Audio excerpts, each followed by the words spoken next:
বন্ধুরা, এই কিছুক্ষণ আগে দেখলাম একজন মেডিকেল ছাত্র, সে ছাত্রই মনে হচ্ছে, যত মানে ডাক্তার পাশ করেছে কি ছাত্র কি দেখলাম মনে করতে পারছি না। যাই হোক, মোট কথা সে একজন উডবি ডক্টর অথবা ডাক্তার হয়ে গেছে। সে ওই যুবসাথী লাইনে দাঁড়িয়েছে। এখন এটা তো একটা রিয়েলিটি, এটা অস্বীকার করার উপায় নেই।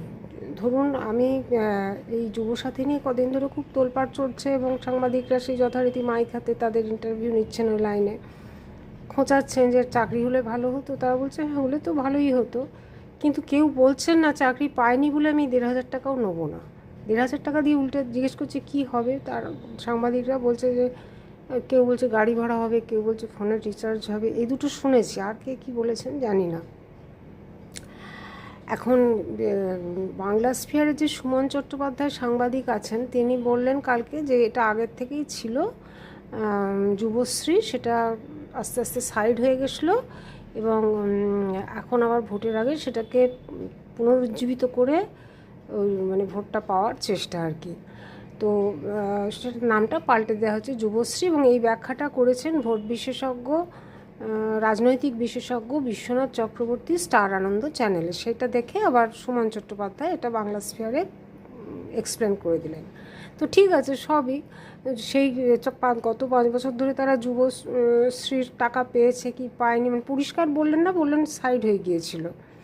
তো যদি ধরি আমি পাইনি, ৬ মাস ১ বছর পেয়েছিল বা পেয়েছে, তাই বলে তারা এখন এটা নেবে না, এটা তো হতে পারে না।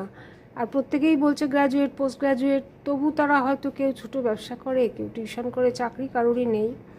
তাহলে সে কিছু মানে something is better than nothing, এটা তোমরা সবাই জানো। নেই মামার চেয়ে কানা মামা ভালো। মানে কি ২৫,০০০ ৩০,০০০ টাকা চাকরি পাচ্ছি না বলে ১,৫০০ টাকাটাই বা ছাড়বো কেন? হ্যাঁ, সেরকম তো সকলের মানসিকতা নয়। আর অভিজিৎ গাঙ্গুলি মহাশয় একটু আগে সাংবাদিক সম্মেলন করে বললেন যে টাকাটা নাও, ভোটটা বিজেপিকে দাও। তিনি রিয়ালিটির সঙ্গে আইডিওলজিকে মেলাতে চাইলেন। সেটা কি সম্ভব হবে? হলে তো খুবই ভালো, হলে তো ভালো মন্দ জানি না, কিন্তু এই মেন্টাল মেকআপ তো ভীষণ মানে কঠিন আর কি। যে টাটকা হাতে নোট পাচ্ছে ভোটের আগে, সে তো বিহারই প্রমাণ করে দিয়েছে যে ১০,০০০ টাকা করে দিয়ে বিজেপির বিপুল জয়। তাহলে অন্য পার্টিরাও সেটাই ভাবুন, মাঠে ময়দানে টিভিতে চিৎকার চেঁচামেচি করে যদি আবার সেই একই রেজাল্ট আসে, তাহলে তো তলিয়ে যাবেন তারা একদম। তার থেকে মানে অ্যাডভান্স পেমেন্ট করে দেখুন কি হয়। জস্মিন দেশে যদাচার মেনে নিতেই হবে।